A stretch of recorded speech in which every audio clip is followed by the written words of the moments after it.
Shalom, saudara dan saudari yang terkasih dalam Tuhan kita Yesus Kristus. Marilah kita luangkan waktu beberapa menit untuk berkencan dengan Tuhan saat ini, agar dari hari ke hari kita semakin dekat dengan Tuhan, sehingga hidup kita semakin diberkati dan menjadi berkat. Pembacaan dari kitab Yeremia bab 29 ayat 11. Sebab aku ini mengetahui rancangan-rancangan apa yang ada padaku mengenai kamu. Demikianlah firman Tuhan, yaitu rancangan damai sejahtera dan bukan rancangan kecelakaan, untuk memberikan kepadamu hari depan yang penuh harapan. Demikianlah sabda Tuhan, syukur kepada Allah.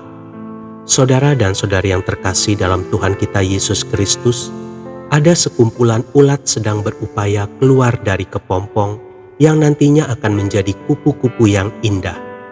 Di tengah kerja keras itu, seorang petani ulat menarik dan memasukkan ulat-ulat yang ada ke dalam sebuah wadah yang berisi air panas. Kumpulan ulat itu pun akhirnya mati semua. Setelah ditiriskan dan dijemur, sang petani memisahkan gulungan putih yang melekat pada setiap ulat. Setelah serat-serat itu terkumpul, diproseslah menjadi bahan pakaian, yakni kain sutra yang harganya sangat mahal. Ulat-ulat itu memang tidak pernah menjadi kupu-kupu yang indah yang menghiasi taman-taman.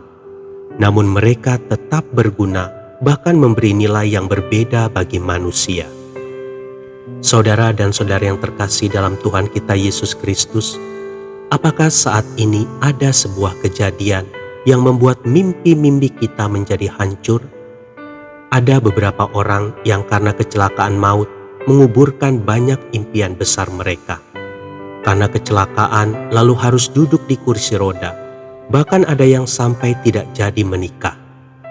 Karena kecelakaan mobil, ada yang gagal kuliah di luar negeri, lalu harus kembali ke tanah air dan menjalani pengobatan. Semua impian, harapan, dan segala rencana pada akhirnya berantakan. Tidak seperti yang mereka pikirkan selama ini. Stres dan depresi pasti menguasai mereka.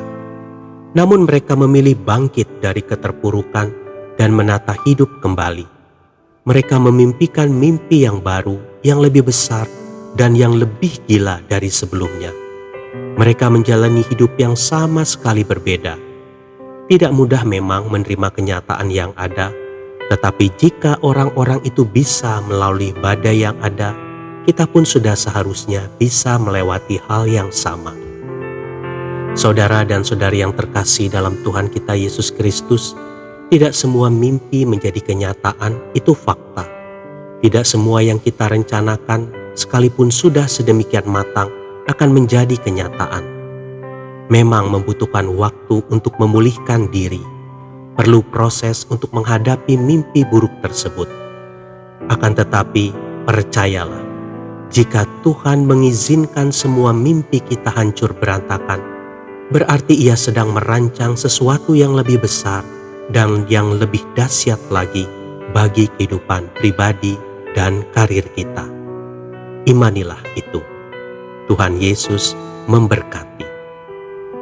Marilah kita berdoa dalam nama Bapa dan Putera dan Roh Kudus. Amin. Tuhan Yesus, ajarilah aku untuk semakin dapat menerima semua kehendak-Mu yang mungkin tidak seperti yang aku inginkan. Yakinkan aku bahwa kehendak-Mu lah yang terbaik bagi hidupku. Amin.